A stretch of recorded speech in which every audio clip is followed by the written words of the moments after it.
All right, so we're live with episode 4. Let's do some housekeeping. We'll share this post out to our streams here. If I know, figure out how to do this. Everybody get your phones except for Todd, because he'll mess up something if he does it. Don't touch anything, Todd. I'm not. I'm on my computer. It's going to be okay. Let's see here. Oh, crap. I slurred my... We'll be get going here in about 3 minutes or so. As soon as I figure out how to make... It. You found it? Before me? Dude, Yeah. that is a miracle. Yeah, I know. Oh, there it is. Okay, we're live. There I see it. So I'm going to share it to my page. So I'm going to do like you did last week. I'm going to watch comments. Is what I'm going to do. Oh, you're going to work on comments? That's really good, Todd, if you do that. Yeah. Okay, we're live. There I see it. So I got to shut off the sound. Oh, Casey Sutherland's on. Hi, Casey. How are you? Hi, Casey. How are you? I will give Casey some thumbs up. Hang on, I still got to share this out, so bear with me. You can see more than I can, though.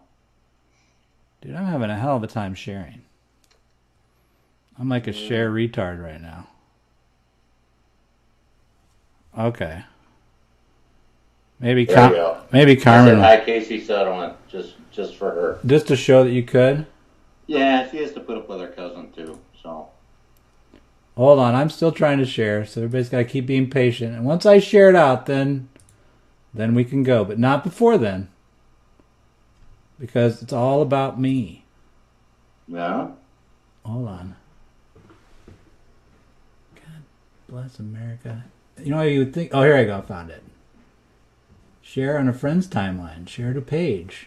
Share now. Okay. The whole crew's watching. With homebrew. Okay. Now I'm good. Okay. So technological stuff is done, Tim. Hi, guys. Okay. Now, there. you Yep. happy? Technology is done. We're now ready to roll. So, hey, the phone is fixed. So the phone you see down there, 608-224-7217, you can call, and it'll ring. We tested it just now. So if you want to call in, you can. I think Todd's already got one of his buddies that has some experience in this area.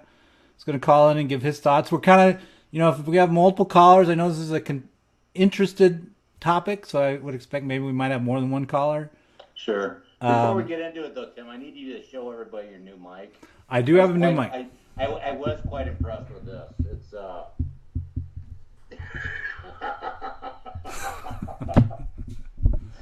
I bought that for work, kinda. Yeah, it's a write-off.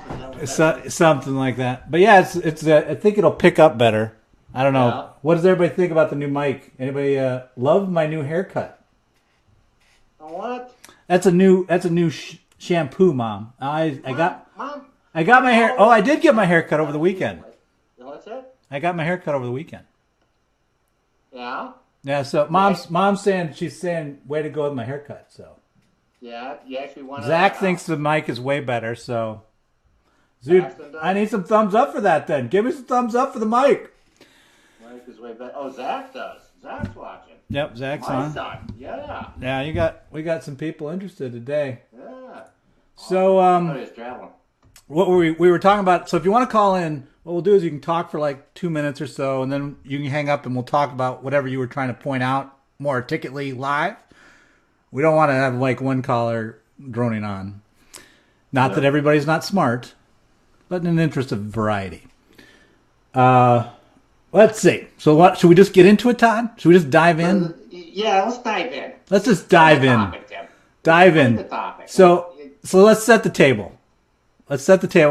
What we've got here that we want to talk about is there's supposedly a oil pipeline being built in the Dakotas. Not supposedly, fact. It is being built. And the Native Americans are protesting along with others because it's running close to their lands. Right. And so what we're trying to delve into today is like the topics you kind of saw in the post, which was like, what are we really protecting? Who are we protecting? What are we protesting about? Is it really are we really just protesting like a red herring when really something else that's been going on for a while? What's the basis for the land treaties that caused the disputes going on? All that stuff. Yeah. Now, I kind of read loosely on this. You know, I know my family is like way involved with this, but I never really dwelled into it. It's just like, okay, they're on a cause. Let's go. Let them go. Yeah. I did research, and it was very interesting. I did. I found it to be great. It was probably the best subject I've ever researched. As you can tell from the post, if you go to the blog site, probably the most links you'll ever see out of me in terms of me trying to make sure I understood the topic at hand. And maybe, Todd, where we start is let's start in the beginning. Okay. Let's start. Where did this all start? It started with the papal bulls. And originally, when I heard that, I was like, bulls? What the hell? What's this papal bullshit? What is that, Tim? Well, it turned out that in the 1400s, the church was trying to make everybody feel better about taking over lands of native people and making them feel like it was okay to go in. So they created these, like, the Pope would do decrees or charters, and they called those bulls because the lead that was on the paper was like, in Latin, was like bulla or something. So they called it a papal bull. And so you can see here's the first guy. I'm going to pull up a picture of this first guy because he's good looking. Hang on a minute. And it also will get me in my, oh, here he is. Yeah. My favorite Pope picture, this guy. So check this guy out. This is the first guy in 1400 that wrote. Now check out that nose. Rhinoplasty was not around yet. Yeah, and also, what's up with the trash can on the head? What's up with the trash can on the head? I think he was a snorer, Tim. I don't know. Yeah, so this was Pope. That was, if I go back, now I've lost my place. But if that truly looked down his nose. That was Pope Nicholas V.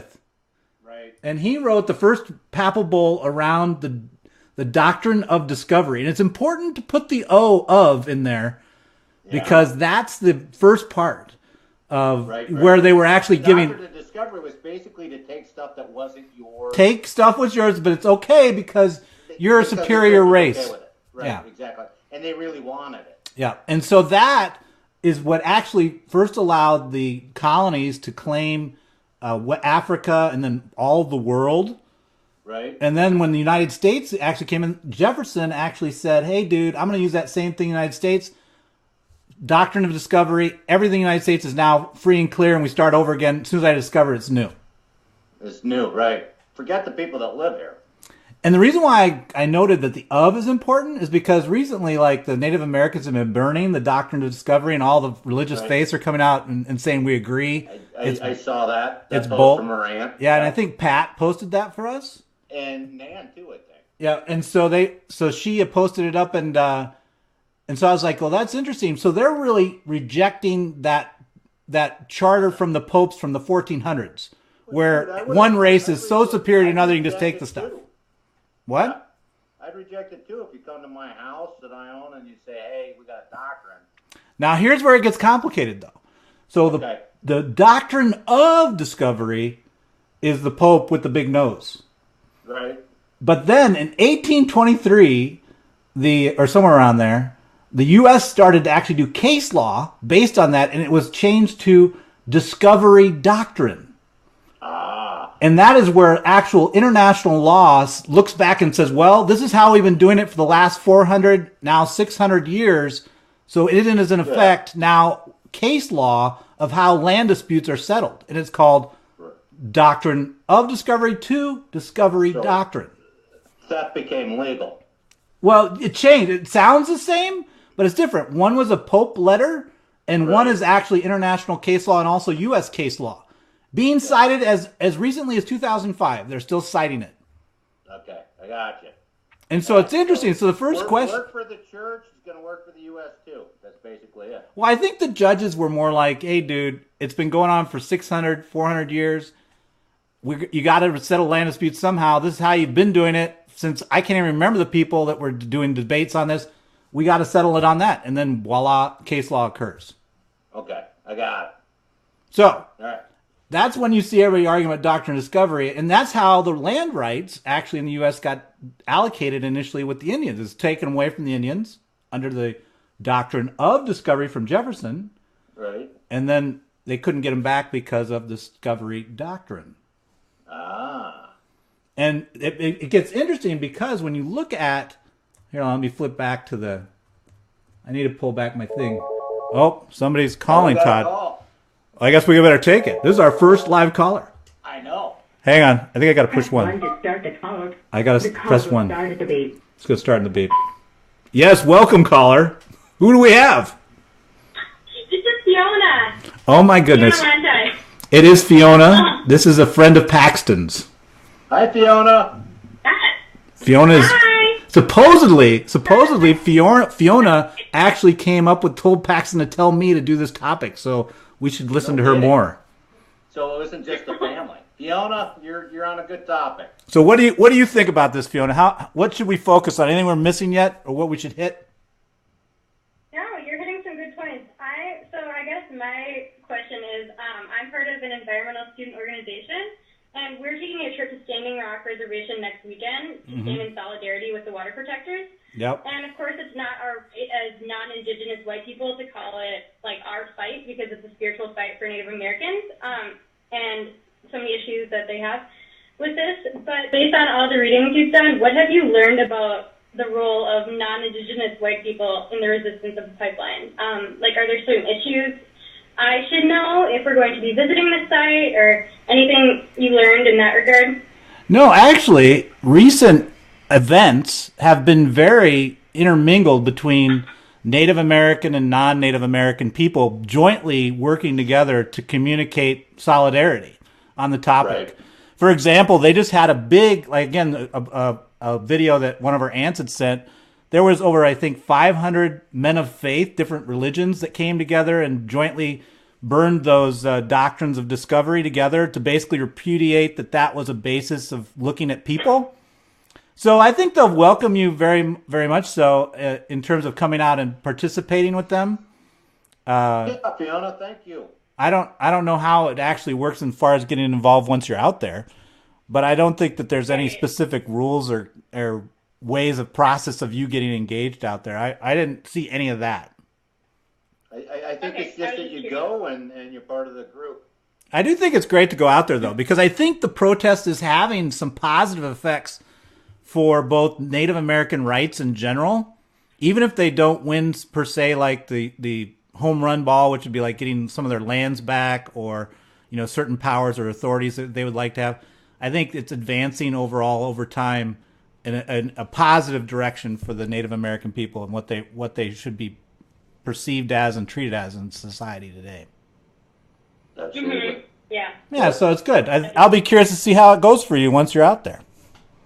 Send us some video. Send us some video. Yeah, you should send some live feed from Facebook, and Nan will post you around. Yeah. But I don't know because I know some of their ceremonies and the things that they do are not to be videotaped and photographed. So I'll definitely send what I can. Okay, great. Yeah. All right. Yeah. Anything else you want to share with us? Not particularly. It's a good show. All right. Well, keep listening and commenting in the comments. We'll keep rolling. And punch Paxton for us. And punch Paxton. See you later. Goodbye. So that was Fiona, the founder of this episode. So we give a high five. How do I thumb up Fiona? There we go. Thumbs up for Fiona. There we go. Yeah. So Todd, here. So we've covered now doctrine of discovery, right? So let's go into more interesting question here, which is what the hell are we protesting, right? Right. And I had showed you before the show began the overall gas line situation. But in reality, if I can't pull it up, in effect, you see the entire United States is covered in gas lines that are aging and they're getting, right. So this is one gas line of many. Right. A new one. Right. And so the question of are we protesting to stop putting in gas lines? I think it's a microcosm of that. I think their focus is on that land and that problem there. But it macro wise, Tim, you're onto something. It's just like, okay, so this huge industry whether let's say that the pipeline, they win and it doesn't go through, or it gets moved, or whatever happens, it doesn't matter. They're going to move the oil, whether it's by pipeline or it's another method. And pipelines, oh, there we go. There's the pipelines. Yeah, there we go. Tons of them. And this pipeline in particular, and I'm just stating facts. It's going. I think all the red lines are oil lines, and then the other ones are steel. We have ancient stuff that's going to break down, but then one could say in the scientific way, it's just like, okay, it's just like the road system. If we have new technology, if this does go through, it's going to be safer than the ones that we have existing. So one of the arguments one of the questions I asked myself was, okay, maybe the protesters are saying we haven't thought enough about how to. First off, the question should be, are we protesting the use of oil? Because everybody, I think, agrees, or a large majority of the U.S. agrees, independence on foreign nations for oil is critical to strategic safety for the U.S. I agree. And getting off oil would be even better, right? But that's not going to happen for 30, 40 years.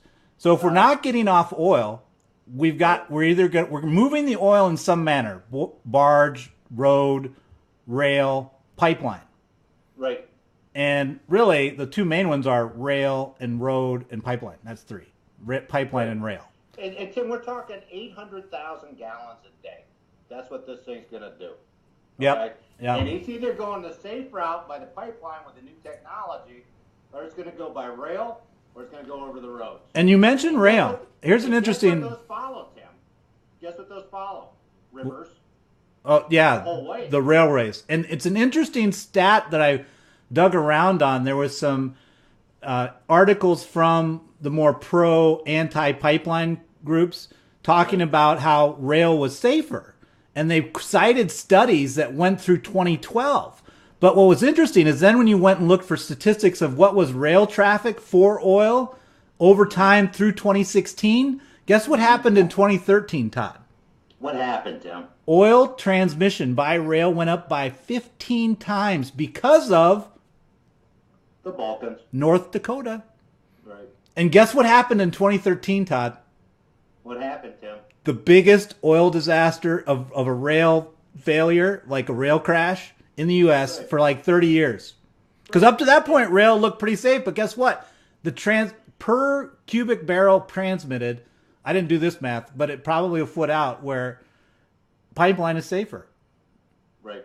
Until you can upgrade like rails and the cars. Everything I read was that the pipeline is the safest route or mode of transportation of oil. That's it. And I get that you want to get off fossil fuels. I want to get off fossil fuels, but realistically, scientifically wise, like you said, 35 to 40 years, but that's conservative. The studies I've read, to be completely off would be 75 to 100. And, unless you like burning candles a lot, then that's what that is. And see, and nobody's disagreeing with us about the pipeline versus rail. So I guess I think we've convinced everybody, Todd. I think so. No phone calls. No phone calls. No comments. We have some spitting from Dana in the comments. I'm not exactly sure what that means, but I guess I'll send her a love. Is that a love thing? I'll love her. I'll send my sister a love thing if I can. Where the heck there you go. But so if you agree that when you look at it a macro view, like the U.S. needs oil. Yeah. The U.S. wants to use national oil versus international oil because it's more strategic and for us safer. Absolutely. And then if you do that, you're transmitting the oil regardless. Somehow, somewhere, somebody's getting oil transmitted. Right. What's the safest way to move it? Is it pipeline? Is it rail? But it's a valid question. I think it's pipeline. They're going to move it. It doesn't matter. It's just what mode. More graphs? I got more graphs, Dana. Hang on. Hang on. So Dana wants more graphs, which means we're moving to a new topic. The next topic is so now one of the things that the Standing Rock tribe and reservation was pissed about was originally the route ran north of Bismarck. Right. Then they had bitching from Bismarck, and then they routed it below Bismarck, right next to the north part of the reservation. Right. Couple weird things about that. One was the route, and I have a picture. Let's see here. Well, first off, let me show you this one. Dana wanted a picture, so I'll give her this one. First off, from a rational perspective, here is a picture of North Dakota. All right. This is North Dakota population density map. Okay. Now, Todd, do you see this big yellow blob in the middle? Lots of people there. Do you know what that is? That's Bismarck. That's Bismarck. So if you run north of the larger population center, what's the risk level? Higher, because water's flowing this way, Todd. Right, it's down, flowing this way. Yay. So they routed it below. So the Corps of Engineer and the architects were really just thinking in terms of risk profiles, I think. I don't think they were malignantly trying to put it next to the reservation. Right. That would be my first graph for Dana. Okay. Wait, now Joyce Feller wanted to know if the original route for the pipeline is going to be near Bismarck. Because, yes, Joyce, that's what we're talking about right now. So it was true, and then they moved it, and now, just recently this week, Obama is saying he's going to let it play out, but he's pushing the Corps of Engineers to basically route it potentially south of the reservation, down through South Dakota, and then kind of loop over after that way. But that's in process, being discussed. Right. But again, at the end of the day, you have to route it somewhere. And that's why governments have things like eminent domain and like, too bad we've decided. One of the reasons that they ran it the way that they're running it now is that there's existing pipelines going underneath the river there already.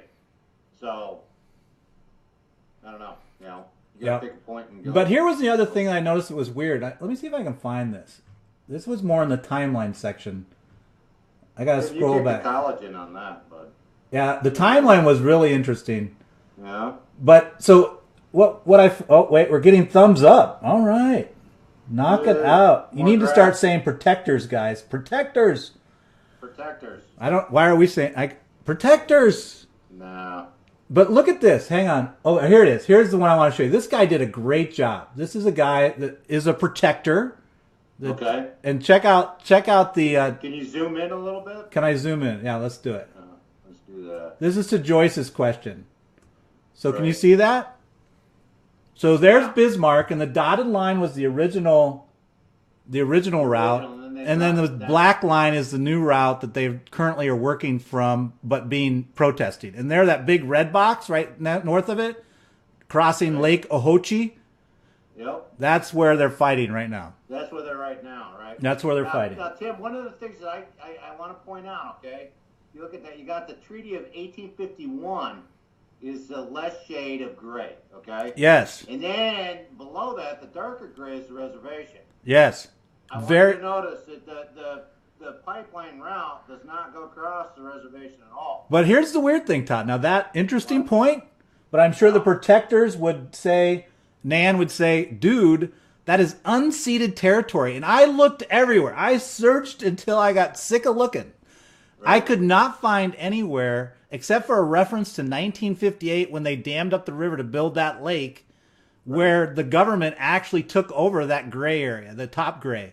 So in effect, the Treaty of 1851, I don't think it was ever revoked. I don't know why the reservation line is south of it. Right. And I believe that the Standing Rock Reservation is saying that is still their land. The light gray, they're still saying that is their land.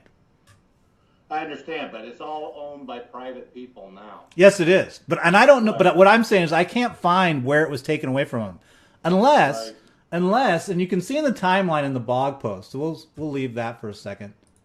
But you can see in the timeline of the blog post that there was a ton of stuff going on in the 1850 to 1870, 1830 time frame. They're busy stealing land. Oh my God! But it was interesting that treaty, the 1851 treaty, was actually put together to get the tribes, about 6 or 7 of them, to stop fighting, to basically agree to where their territories were, as well as to give rights of passage to the Americans that were settling going across.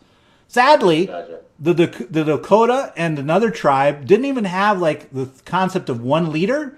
So the fact that they even signed a treaty was kind of like, no, because none of them, they didn't all agree as a people. So they just kept fighting. Right. And then the other weird thing is that there's a Minnesota tribe that kept fighting anyway, was not involved. The military chased them down to the Dakotas. then triggered off the two big killings, the one at that big Deer Creek or Big Creek or whatever it was, plus another one that then triggered in the military movement en masse to the Dakotas, which then we then lost Custer's last stand. The 1868 treaty happened where we ceded to them almost all of North and South Dakota, the actual half of it. Yeah. And then we had some more fights, and then we took it all back because we were pissed.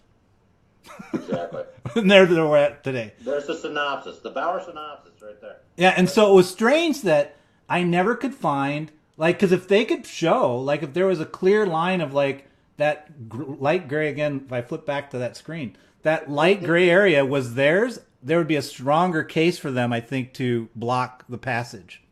Oh, yeah, absolutely. But here's another caveat. So then I was like, well, what about eminent domain, right?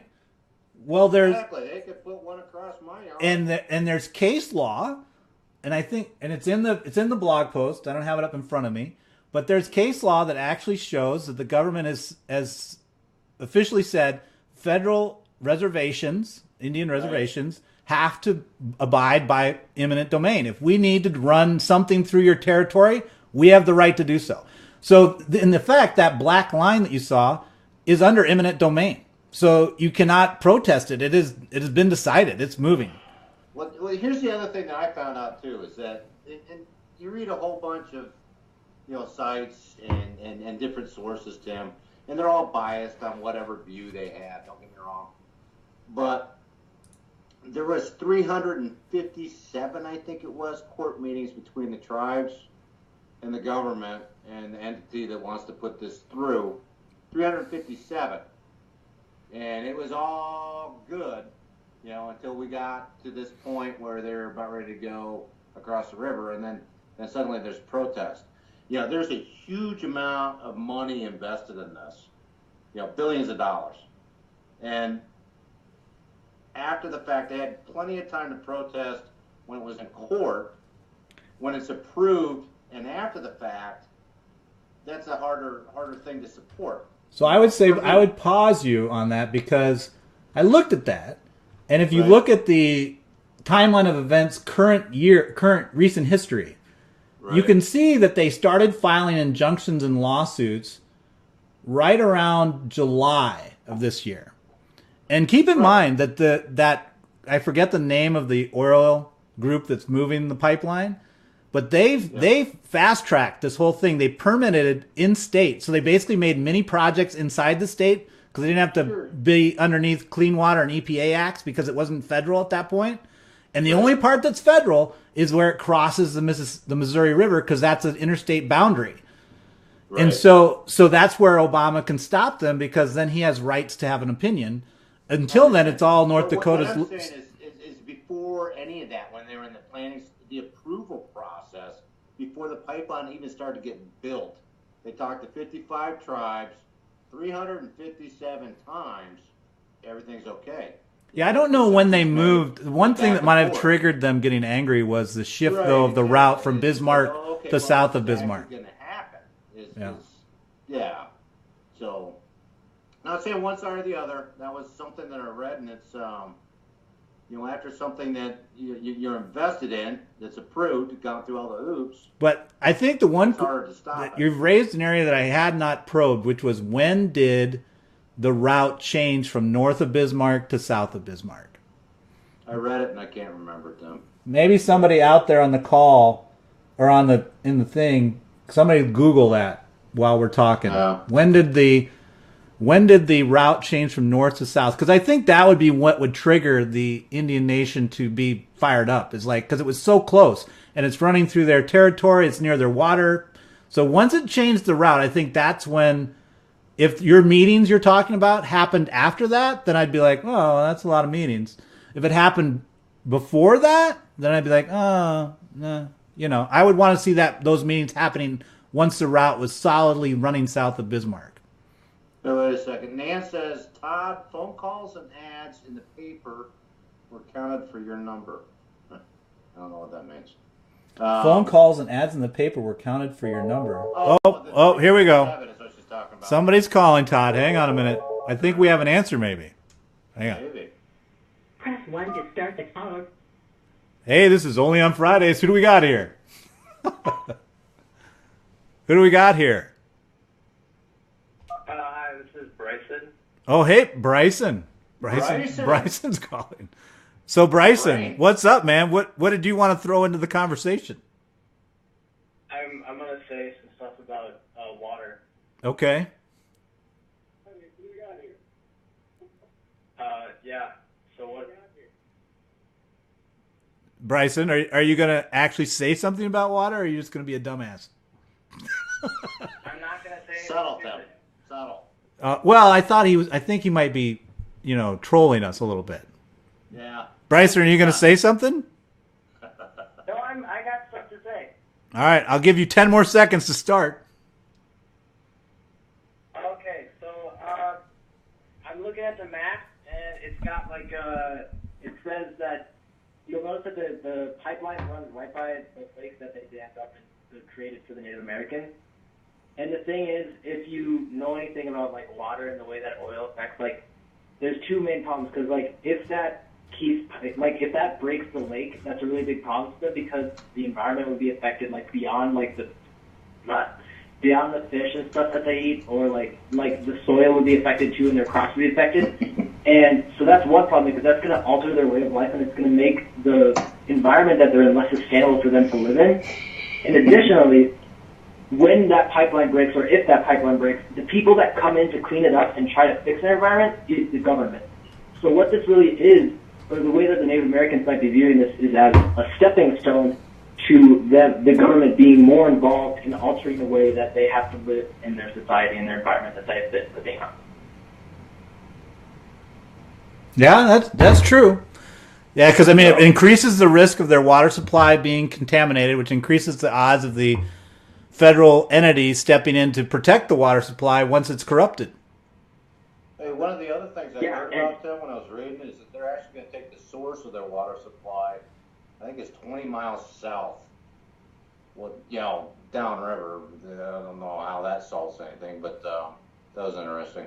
No, that's a valid point, Bryson. I do think that when it, and that's why I was curious if anybody knew. Let me see if anybody in the comments has done anything yet.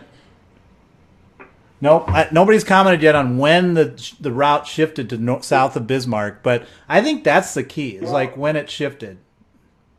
You can presume that it shifted when Bismarck decided that a pipeline break would screw up their water system and their soil. Oh yeah, that's what triggered it for sure. Yeah, I'm just curious on the date and how that relates to how the meetings that occurred after that date with the native tribes, because they became much more impacted when that decision was made. It became X issue to X times 10.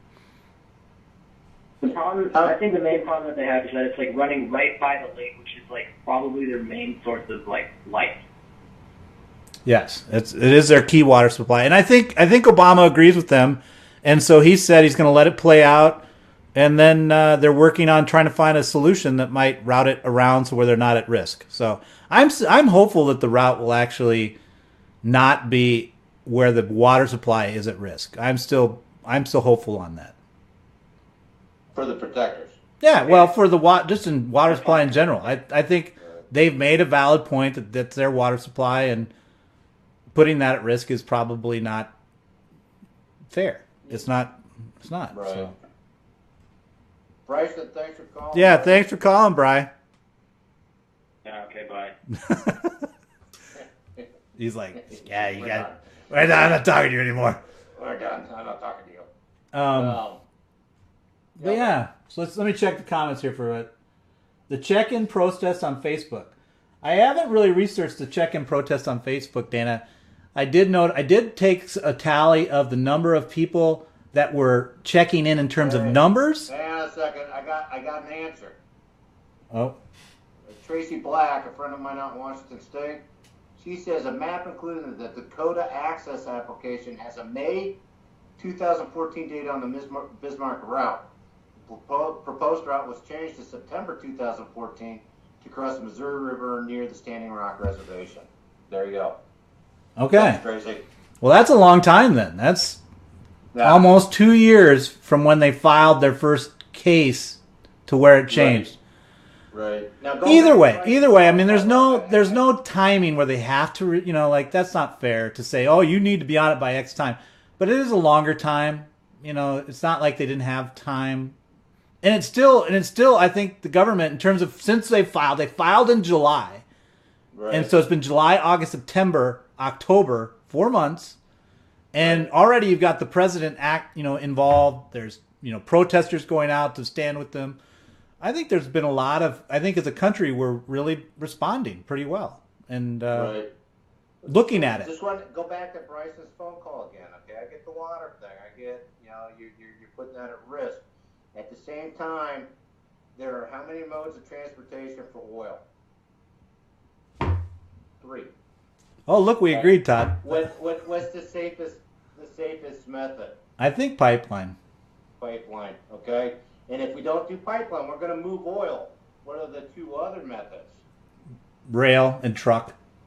And what routes do they follow? Rivers. Of the time? Rivers, the entire route. So I think everybody, if you're not agreeing that the pipeline needs to be built, then that's a different story. I think that there's less people that would agree with you on that. Gotcha. I think once you agree that it needs to be built, the route is the debate. Right. And I don't think people would say that, giving the Native Americans fair consultation. I do think that the parties involved rushed it a little bit with the permits. They clearly were trying to sidestep, Clean Water and EPA acts by doing those project things. Shady nighttime deals going on. There were. I mean, that you had to raise your eyebrows at that. That clearly was, some wonkiness going on there. Yeah, and Nan, her comment was on, some of the stuff, the 357, the times that the tribes were consulted, and they may well have been like paper, articles and those things, and they counted those. I don't think that people play fair when they want something. They really don't. No. Especially when there's a lot of money involved. No. But hey, mom just wanted to point out. Did you see the dogs, the bullets, people? Did you see the dogs, the bullets, people standing in freezing cold river just 2 days ago? Hundreds of lawmen in peaceful praying. I saw that, and that's why I pointed out, Mom, the eminent domain conversation, because and Obama said it best. They were interviewing him, and he said, there's 2 parties involved in any protest where it escalates. There's the behaviors of the protesters need to be in a way that does not put them endangered, and the law enforcement needs to act in a respectable and reasonable manner. And so I think, you have to look at both sides. Did some of the law enforcement overreact and take too much force? Maybe. Were the protesters infringing on areas that were probably in the scope of eminent domain, like where it was like private land where work was being done? It's not a public place. It doesn't fall into, freedom of speech territory. You can't walk into a private or eminent domain location and protest. You are in effect at that point breaking law, which puts you at risk. And so, while I feel sorry I saw the people getting sprayed and I saw them getting shot with the rubber bullets and it looked like it hurt like hell. But at the same time, that's where they're consciously choosing to take protesting beyond just getting your voice heard and being recognized and putting themselves at risk because they're basically trying to create a work stoppage. And that's where I think that it changes. Exactly. And it's a really, really touchy subject, and it's harsh, and it's sad. Yeah, but the same way as like when they barricaded the access, when they barricaded the road. If I'm a private landholder and they choose to protest on my land and do these things, and I said it's okay, which everybody has, for this to happen, and they're stopping it at that point, and you don't own it, it's, yeah. But eminent domain, like even if you're... I don't remember which aunt it was that said, or maybe it was Mom, and it's just like, oh, this is awful, that the soldier that did that or a law enforcement agent was doing a bad thing. Now that guy's doing his job. And that's where I think it's a party of two. Right. It's a party of two. You have to, as a protester, you have to know what you can do legally. And what you can do legally is in an area that is public space or where you have right to be there in terms of legal right, not debated right. Like this was my land, you took it, I'm going to do. No, legal right. Then you can protest any way you want. But once you start protesting where it's putting others in danger, or you're protesting on private and or eminent domain property, or you're stopping work. Yeah, or stopping work, or stopping traffic, like when they block the entire highway with multiple barricades. At a certain point for the law enforcement personnel, protest is over. You're it's time to let the, so that's what it is. It was ugly, but at the same time, it was a two-dance party. They're going to use the least invasive methods available, basically. And, it's unfortunate, it's sad. But, anyway, that's one side of it, the other side of it. Yeah, and Mom thought it was neutral territory, the water. I don't think that's true. I think nobody owns that except for the federal government. That's what that is. So. Yeah. Yeah. Let's see, what else? Oh, and the other thing that was interesting was when you look at the timeline, there's been a lot of interesting action by the Democratic presidents relative to the Native American people. Clinton is the one that actually, when they're talking about, oh, we got a call. Here we go. I couldn't take it anymore. Press 1 to start the call or 2 to decline. The call will start at the beep. Hey, who we got here? Hey, it's Paxton. Hi. Oh, it's Paxton now. Paxton. All your kids are calling, Tim. Yeah, well, they're the ones that requested this, so. College boys. Yeah. All right, Paxton, what do you want to share? What do you want to share, man? Well, I'm just calling. This is a little off topic for you guys to talk about right now, but I was interested in why you guys are both convinced that the pipeline is the only solution to the energy problem that we're having here. Why do you think this further investment in oil is so important? Okay, good question.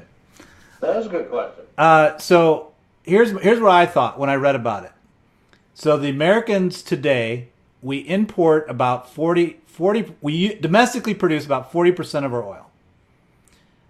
We invest over 1/3 of our federal budget in military, which is mostly tied up in securing nations overseas that are oil producers that we can control.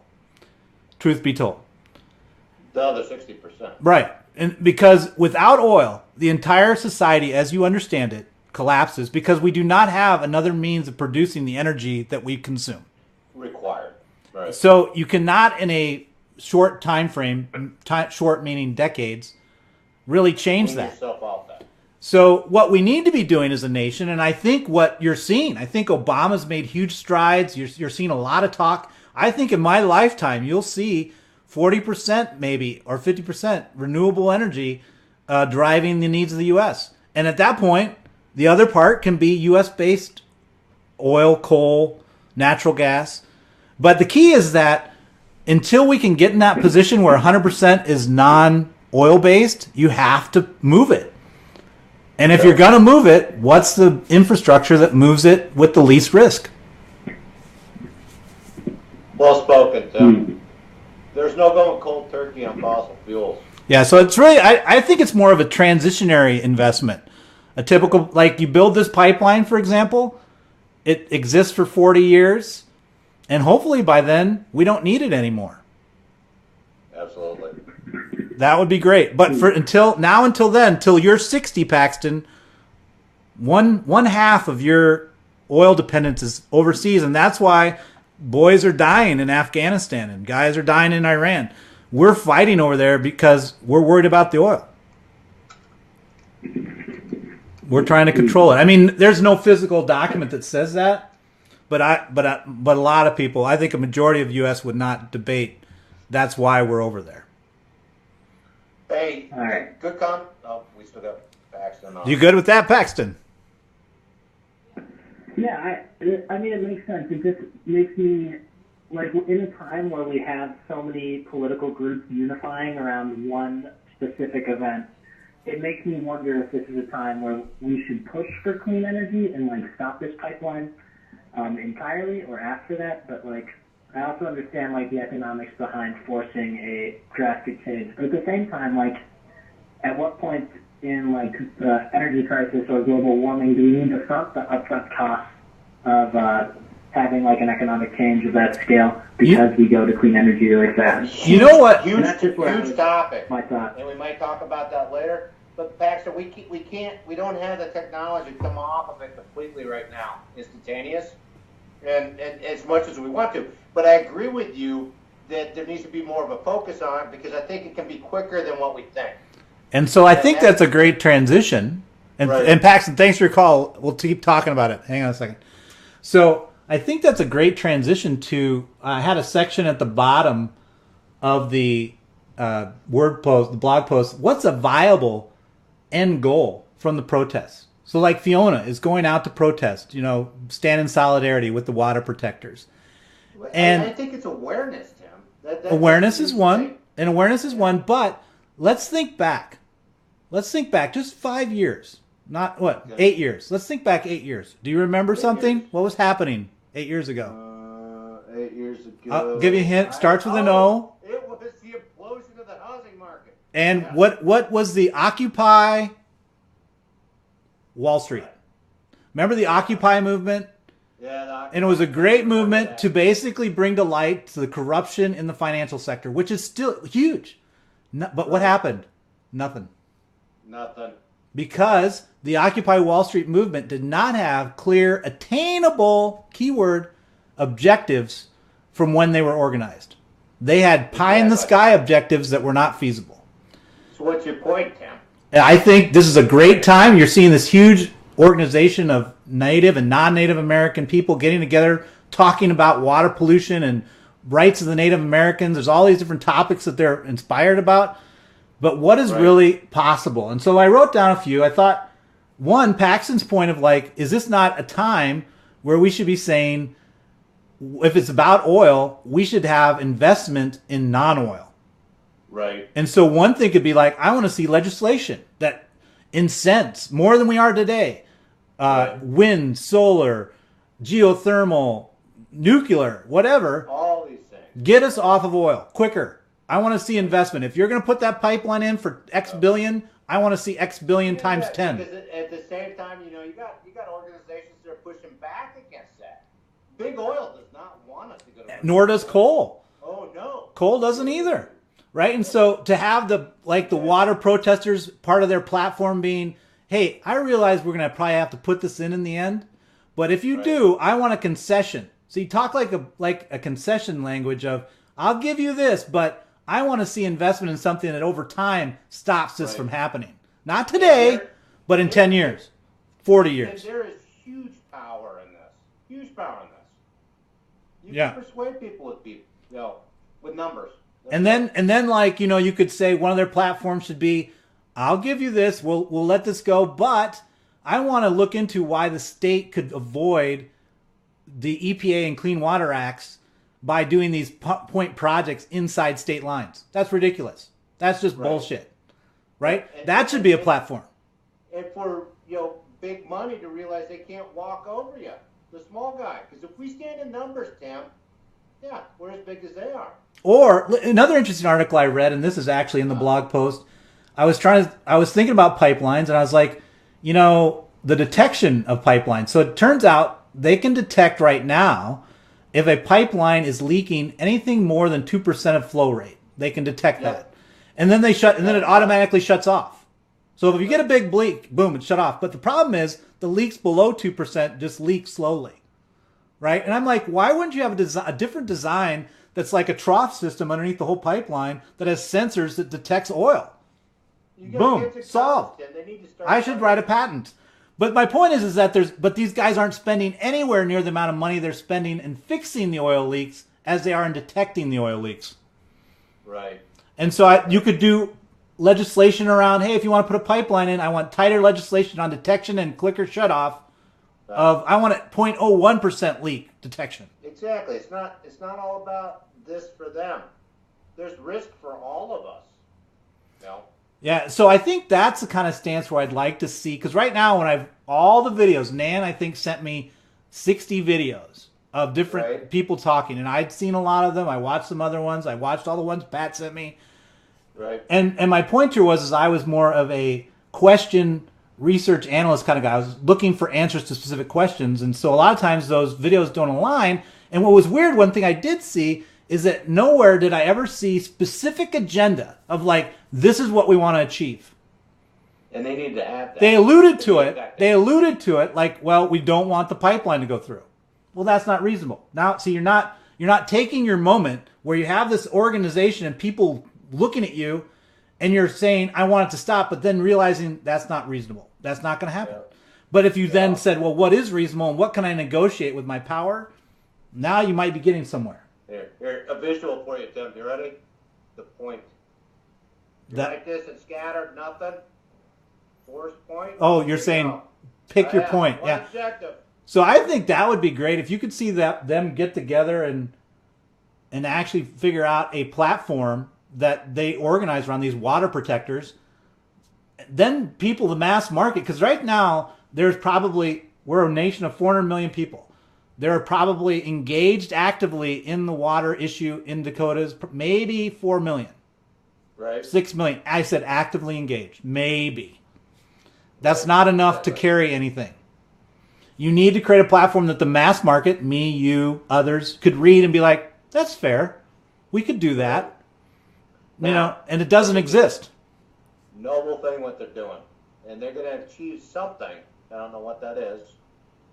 But yeah, I think it's a good thing. Make people aware. Oh, and Mom made some comments. Mom made some comments too on the press, and you don't hear about this on the national news. I was like, when I saw on Facebook, my aunts talking about this, I'm like, what are they talking about? What the heck is this? Yeah, it's been the most interesting topic I've ever researched. And you know what? If you keep it quiet, you don't know about it. None of this is public. And I think if it was on the national news, it'd be way more important to everybody.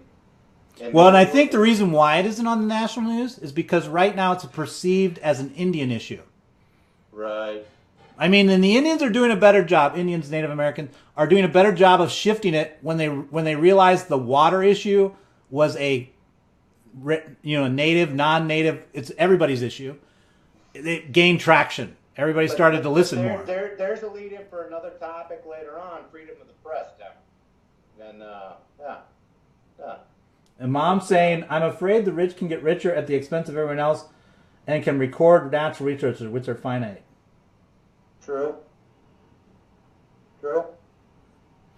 Yeah. And she was asking what I was afraid of. Oh, and my fear, the reason why I said fear of the Dakota pipeline is I think an issue of our nation culturally, which might be a different episode for Only on Fridays, is culturally we don't do a good job of listening in a heated situation, being able to sit down across somebody that totally does not see your way of thinking, and listening to what they say, hearing the truth in it, acknowledging the truth in that, and then they doing the turn back to you, and then sitting there and saying, you've got some truth points, I've got some, where's the middle ground? Instead, what we do is we yell about our truth.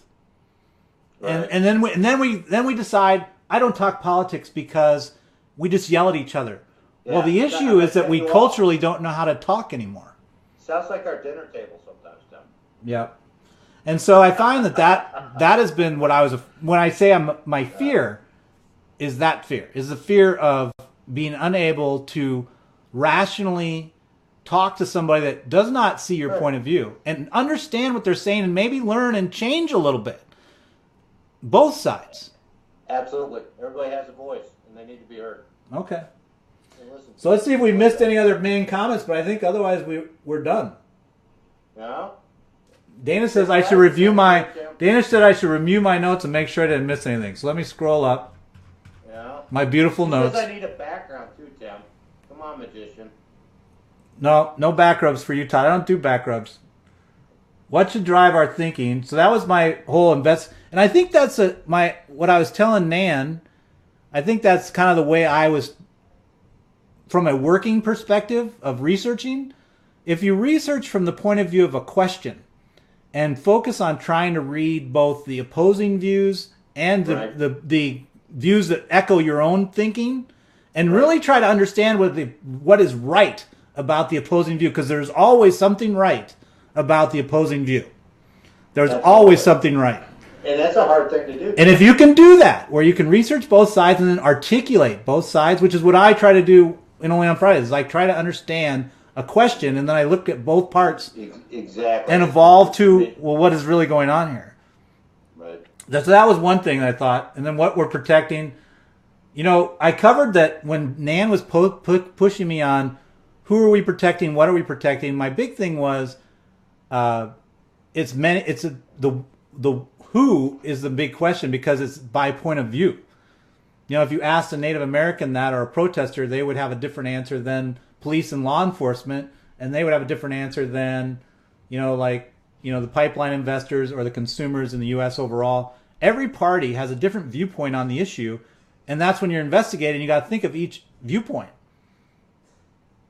Nope. We covered protest rights, so that was good. Nope. Do we need Jen Reed just checked in. Oh, Jen Reed, late in the day. Yeah, exactly. There's a whole bunch of blog stuff going on right now on the comments. And they're commenting on our blog? Oh yeah. Rich getting richer. They're not getting richer in Saudi Arabia. And does it cost no jobs? Do we prefer wearing that? And she's Rich get richer. Are they not getting richer in Saudi Arabia? Pipeline is going to provide jobs. Some. A lot. I'm trying to figure out Jen's comment here.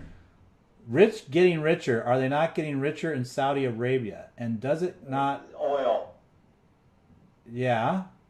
Yeah. But we covered that, Tim. Domestic oil, way better on a global scale for us. Yeah, granted, fossil fuels bad. Want to get off that. Not going to happen instantaneously. Oh, I think Jen's saying we prefer to not let Saudi Arabia get rich. We'd rather get rich ourselves. Right. Exactly. That's what Jen's saying. So, and that's the same thing we said. Strategically, it's better for us to consume our own resources at this point. Right, exactly. And in they're get it higher than 40%. It's just like use what we got. Yep. So, yeah, I think we covered it all, Tim. Todd, do you have anything in the hopper for next week? Dana's wanting to know. There's a huge election going on, and I'm glad that we didn't even hit on that anymore. No, I'm tired of it. I chose not to do anything around the election. I'm done with that. Everybody go out and vote. That's important to me. I don't care if you're right in Canada. But and then you're going to think about, Todd, this week I really want you to pick your topic by Tuesday and then post it to Facebook. Let people help you. They'll give you topics to read. I'll do that. We'll get some more stuff up. Todd is committing to post by Tuesday what he's going to do. You're putting rules on me, Tim. I said you just said it. You said it. You said it. I'll get it out there.